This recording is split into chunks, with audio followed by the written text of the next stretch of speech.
अस्सलामुअलैकुम, क्या हाल है। होप ठीक होंगे, खैर से होंगे, खुश होंगे। अल्हम्दुलिल्लाह हम भी बिल्कुल ठीक है। ये था सुबह का टाइम और मैं बना रही थी आज नाश्ते में मीठे पाँव, फ्रेंच टोस्ट जिसका नाम है, जो नवा नाम है, पर ये इसकी याद तो हमारे बचपन से जुड़ी हुई है। हम बचपन से ही मीठे पाँव खाते आ रहे हैं और अगर हमारी कोई पार्टी होती थी, मतलब क्या आज अम्मी बहुत ज़्यादा खुश या बच्चों को खुश करना है तो ये मीठे पाँव बना दिया करते थे। ये तो अभी ये केक और ये और वो ज़्यादा मीठे आए हैं, वरना हमारे बचपन तक ये मीठा है। गाजर का हलवा बना दिए, दूधी का हलवा बन जाता था। तो हम तो ऐसे बच्चे थे जो ये सब हलवों में, देसी चीज़ों में ज़्यादा खुश होते थे। ये तो अभी जल्दी जल्दी वाले मीठे बन जाते हैं जिससे बच्चे खुश हो जाते हैं। सो मेरे को लगता है कि सबके घर में ही बनते होंगे। तो जिसके घर में बनते हैं प्लीज़ कमेंट करके बताइए क्या बनाते हैं, नहीं बनाते। हमारे टाइम पे यानी जो बचे हुए पाँव होते थे, इंडिया के जो पाँव आते थे उससे बनाते थे, ब्रेड से कम ही बनाते थे। पर अभी हम ब्रेड से ही प्रेफर करते हैं, ब्रेड से बच्चे ज़्यादा उसमें खाने को अच्छा लगता है। उसके लिए मैंने एक अंडा और दूध और फिर उसमें थोड़ा कस्टर्ड पाउडर और उसमें सिनेमन पाउडर और शक्कर डाल के उसको अच्छे से मिक्स किया है, यानी वो अंडा और दूध एकदम यानी मिक्स हो जाए। और उसके बाद मैंने जो ब्रेड थे उसको कट किए और एक एक ब्रेड को इसमें डिप करके उसको फ्राई करने के लिए रखा। अच्छा, फ्राई में मैंने उसमें थोड़ा सा घी भी डाल लेती हूँ और थोड़ा तेल, हल्का तेल भी डाल देती हूँ। तो बस दोनों जगह से गोल्डन गोल्डन थोड़े फ्राई हो जाए और ये नाश्ता आपका मज़ेदार सा तैयार हो गया। कुछ नाश्ते ऐसे होते हैं ना जो बच्चे सब मिल के ही खा लेते हैं, वरना एक ये नहीं खाता है, एक वो नहीं खाता है, वो बहुत बड़े मसले रहते हैं।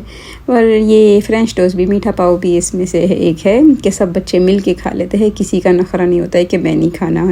मीठा पाव है या मीठी रोटी है, शक्कर वाली रोटी, वो भी बहुत अच्छी लगती है। बच्चे जब नाश्ता स्कूल यानी 7 बजे की उनकी स्कूल होती है तो सुबह भी वो नाश्ता करके ही, मुझको तो आदत है भेजने की। अगर बिना नाश्ते के बच्चा जा ही नहीं सकता। मतलब मुझको ऐसा है कि बच्चा कुछ खा के गया तो अच्छी बात है, क्योंकि पता नहीं स्कूल में बराबर खाते हैं कि नहीं खाते।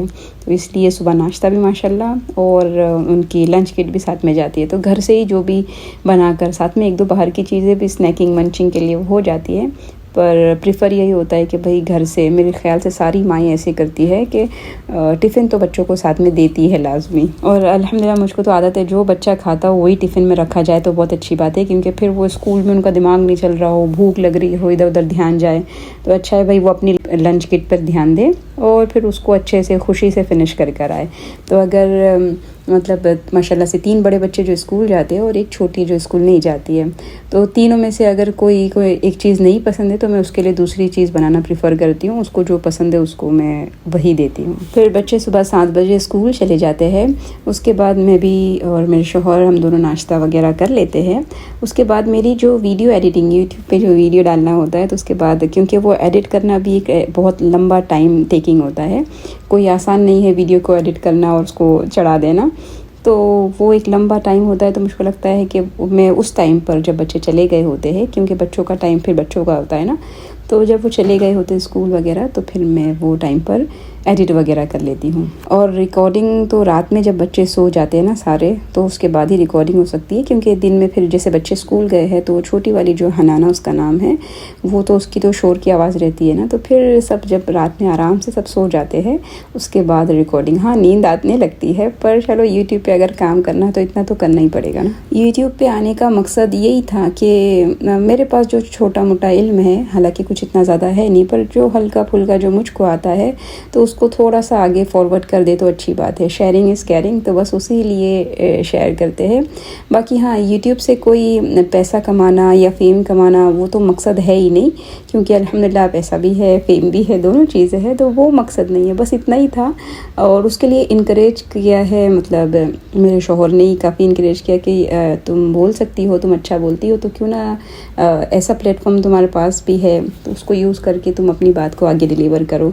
तो एक तो ये थे, शौहर का सपोर्ट काफ़ी था माशाल्लाह से, अम्मी का सपोर्ट था कि बेटा तुम बोल सकते तो बोल लिया करो। तो बस ये हल्का सा मेरा रीज़न है यूट्यूब पे आने का। तो मुझको लगता है कि शायद मेरी बात कहीं ना कहीं आप तक पहुंच जाती है और आपको मेरी बात क्लिक भी कर जाती है। तो किसी एक को अगर मेरी बात क्लिक कर रही है और उसको कुछ मेरी बात से समझ में आ जाए, चाहे वो रेसिपीज़ क्यों ना हो, अगर कोई रेसिपीज़ मेरी देख के बनाता है, फ़ोटो वगैरह भी शेयर करते हैं माशाल्लाह, अगर किसी ने रेसिपी ट्राई किया है मेरी फैमिली मेम्बर में से या फिर जानने वालों में से, तो फ़ोटो वगैरह भी शेयर करते हैं।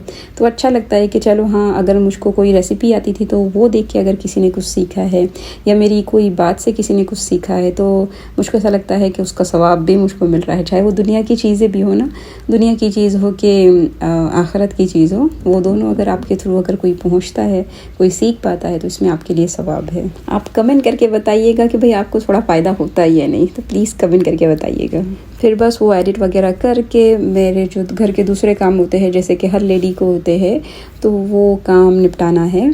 और उसमें भी सवाब की नियत कि भाई ये भी सवाब है ना, कि बच्चों का काम, शोहर का काम, घर का काम, जिसमें तो डबल सवाब मिल रहा है। जैसे नमाज वगैरह, रोज़ा वगैरह इंसान रखता है तो उसको ये यकीन होता है कि उसको सवाब मिल रहा है, तो वो पूरी खुशी के साथ करता है, तो वो अल्लाह का हक हुआ तो इंसान को यकीन है। वैसे ये बंदों का हक होता है तो उसको ये यकीन होता है भाई मुझको इसमें भी सवाब मिल रहा है, तो ये काम भी खुशी खुशी फिर हो जाता है। तो ये बात यकीन की है कि भाई आप अल्लाह के बंदों का हक अदा कर रहे हैं, उसमें भी आपको सवाब मिलना है, तो बस ये आप सवाब भी मिल जाता है माशाल्लाह। फिर मदरसा जाना होता है तो मदरसा जाकर आ जाती है। बच्चों को कोई अपॉइंटमेंट होता है ना, तो मैं फिर उस दिन रखती हूँ जिस दिन मेरी मदरसे की छुट्टी यानी और रहने वाली हो, यानी उस दिन मुझको मदरसा नहीं जाना, तो उस दिन फिर बच्चों के अपॉइंटमेंट वगैरह मैं निपटा लेती हूँ। तो आज भी हानाना का कोई अपॉइंटमेंट था डॉक्टर के पास का। बच्चों को डॉक्टर के पास लेके जाना भी एक बहुत बड़ा मसला होता है, खासकर जब छोटे हैं। तो बहुत अच्छा बिहेव की माशाल्लाह, लेकिन एंड में थोड़ा रो ही दिए। फिर डॉक्टर भी अच्छा है कि लास्ट में कोई स्वीट वगैरह दे देते हैं तो बच्चे चुप हो जाते हैं। फिर घर पर आने के बाद मैं चिकन ब्रेस्ट का बना रही थी। देखिए आपको मेरी रेसिपी शायद अच्छी लग जाए। तो उसके लिए मैं चिकन को मैरिनेट वगैरह करके गई थी, क्योंकि आने के बाद फिर उसको मैरिनेट करना है, वो इसलिए भाई पहले करके जाओ। तो उसके लिए मैंने चिकन ब्रेस्ट को ले लिया था और उसको स्लाइस करके उसको किसी चीज़ से उसको अच्छे सा थोड़ा बीट कर लिया। और उसके बाद उसमें ये कोई भी आप लाल मिर्ची डाल लें। मेरे पास ये कोई मसाला था कनाडा या लंदन का, मैंने वो स्प्रिंगल किया और उसके बाद उसमें नमक और हल्का सा लहसुन वगैरह वो डाल के उसको मैरिनेट कर दिया था। फिर ये एक चीज़ क्रीम में मैंने थोड़ा मोज़रेला चीज़ और थोड़ा हालेपेनियो और थोड़ा जो भी आपको यानी आपके टेस्ट के हिसाब से चाहिए वो चीज़ अंदर डाल लें, और कोई सॉस चाहिए वो डाल लें। तो उसको अच्छे से फिर मिक्स किया है और फिर चिकन ब्रेस्ट को रख कर उसमें ये चीज़ क्रीम डाला है। और उसके बाद उसको रोल करने के बाद बेसिकली हम इसको ओवन में बेक करने वाले हैं, चिकन के रोल बोल ले आप। तो फिर उसको वो मैं करती गई और उसको ओवन की ट्रे में रख दिया और उसके बाद उस पर थोड़ा सा ऑयल स्प्रे किया है और ओवन में डाल दिया उसको। फिर उसके बाद आप उसको ओवन में बेक कर ले इतना कि चिकन कुक हो जाए। और फिर जब चिकन पक गई है तो हमने निकाल लिया और देखिए पूरी क्रीम वगैरह चीज़ उसमें उसका सॉस जैसा ही बन गया है। आप ये ट्राई करना, बहुत ज़्यादा अच्छी लगती है। जो मतलब थोड़े बाहर के खाने खाते हैं यानी देसी खाना, देसी तो बिल्कुल नहीं लगती, लेकिन अगर कुछ और फ्लेवर अगर आपको चाहिए तो इसको ज़रूर बना के ट्राई करना और बताना कि कैसा बना था। होप आज की वीडियो आपको अच्छी लगी होगी, लगी तो उसको लाइक शेयर सब्सक्राइब करें। तब तक के लिए अस्सलाम वालेकुम।